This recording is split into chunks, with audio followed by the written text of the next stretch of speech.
Hello বন্ধুরা, সকলে কেমন আছেন? আশা করছি সকলে খুব ভালো আছেন। আজকে ছানার পায়েস রেসিপি করে আপনাদেরকে দেখাবো। দেখতে থাকুন, ভিডিওটি শেষ পর্যন্ত দেখবেন। এখানে আছে 1 লিটারের মতো দুধ, ছানা আর দুধ মিলে। এখানে আমুল দুধের মিঠাই মেড, কাজু বাদাম আর আছে কাজু বাদাম।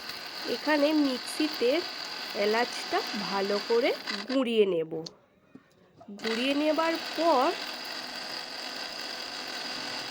এখানে আমি দুধ আগের থেকে হাঁড়িতে রেখে দিয়েছিলাম। আপনারা পরিমাণ মতো দুধ এইখানে নিয়ে রাখবেন। গরুর দুধ হোক বা মোষের দুধ হোক বা দোকানের যে সমস্ত আমুল দুধ পাওয়া যায় ওগুলো ব্যবহার করতে পারেন। এখানে আমি দিয়ে দিলাম গুঁড়ো আমুল দুধ। এইখানে দেওয়ার পর যেহেতু এটা গরুর দুধ, তাই দুধটাকে অনেকক্ষণ ফোটাতে হবে ভালো করে। যেহেতু এটা গরুর দুধ, এমনি নর্মাল দুধ হলে এটা বেশিক্ষণ ফোটানোর দরকার নেই। যেহেতু গরুর দুধ, তাই এটা ভালো করে ফোটাতে হবে এবং এভাবেই নাড়তে হবে। এখানে যে ছানাটা রাখা আছে তার জলটা ফেলা হয়নি, জলটা অনেক কাজে লাগে, তাই আর ফেললাম না। এখানে যেরকম রান্না করলে রান্নার জল হিসাবে কাজে লাগে, বা লুচি করলে লুচি যে আটাটা মাখার পরে এই ছানার জল দিলে ভালো সুন্দর একটা গন্ধ পাওয়া যায়, সেটার কাজে লাগে। তো সেই জন্যে ফেললাম না। এখানে আমরা কাজু বাদাম হাত দিয়েই ভেঙে নিচ্ছি। যেহেতু এখানে ছুরি নেই হাতের কাছে, তাই হাত দিয়েই ভেঙে নিচ্ছি। আপনারা চাইলে ছুরি দিয়েও কেটে নিতে পারেন।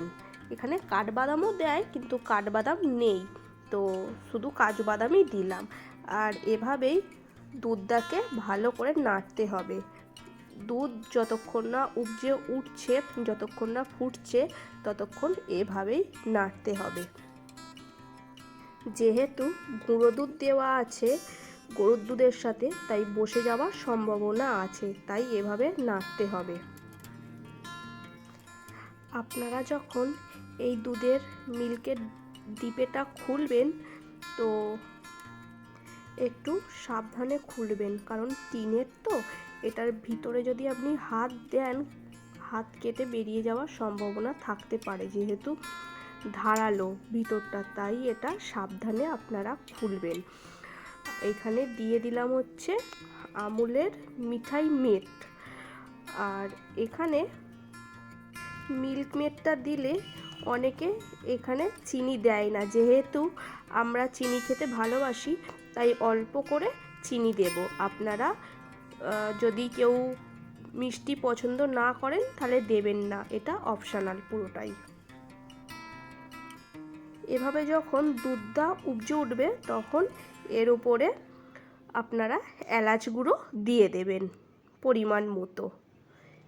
এতে দিলে কি হয়, স্বাদটা এবং সুন্দর গন্ধটা পাওয়া যায়। এভাবেই আপনাদেরকে নাড়তে হবে, না হলে নিচে বসে যাওয়ার সম্ভাবনা আছে।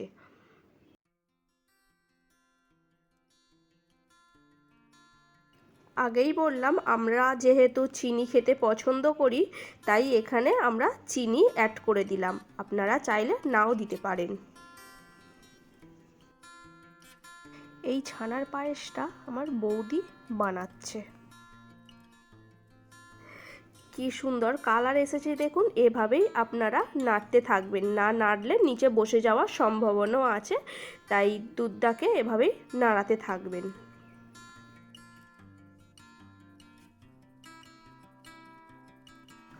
আচ্ছা, এখানে এরপর আমরা ছানাটা অ্যাড করে দিলাম। যেভাবে কিনে আপনারা চাইলে কিনেও নিতে পারেন, আবার ঘরের তৈরিও করে নিতে পারেন। আমরা ঘরেই তৈরি করেছি, তাই ছানাটা এভাবে ভেঙে আপনারা ভালো করে দিয়ে দেবেন। সব কিছু দেওয়ার পর ভালো করে নাড়তে হবে, না নাড়লে নিচে বসে যাবে, তাই এভাবে ততক্ষণ নাড়বেন যতক্ষণ না এটা পুরোপুরি তৈরি হয়ে যাচ্ছে। এরপর আমরা দিয়ে দেব কাজু বাদাম। কাজু বাদামটা দেওয়ার পর আপনারা নাড়বেন। প্রায় 5 মিনিটের মতো নাড়ার পর আপনারা নামিয়ে দিতে পারেন। আর এটা এখন পাতলা লাগছে, যখন নামাবো তখন এটা ঠান্ডা হয়ে গেলে বসে যাবে। ছানার পায়েসটা হয়ে যাবার পর আপনারা এটা ফ্রিজে রেখে দেবেন। ফ্রিজে রেখে দেওয়ার কিছুক্ষণ বা কিছু ঘন্টার পর এটা বার করবেন, ঠান্ডা হলে আপনারা খাবেন। আপনারা চাইলে ছানার পায়েস বাড়িতেও তৈরি করতে পারেন। খুবই কম সময়ে ছানার পায়েসটা তৈরি হয়ে যায়। ফ্রিজ থেকে বার করার পর ভিডিওটা আর করা হয়নি, তাই এটা যেহেতু হয়ে গেছে তাই ভিডিওটা এখানেই শেষ। আপনারা সকলে ভালো থাকবেন, সুস্থ থাকবেন, সাবধানে থাকবেন। আর ভিডিওটি ভালো লাগলে একটি লাইক শেয়ার করে দেবেন। সকলে ভালো থাকবেন, সুস্থ থাকবেন। Tata, bye bye.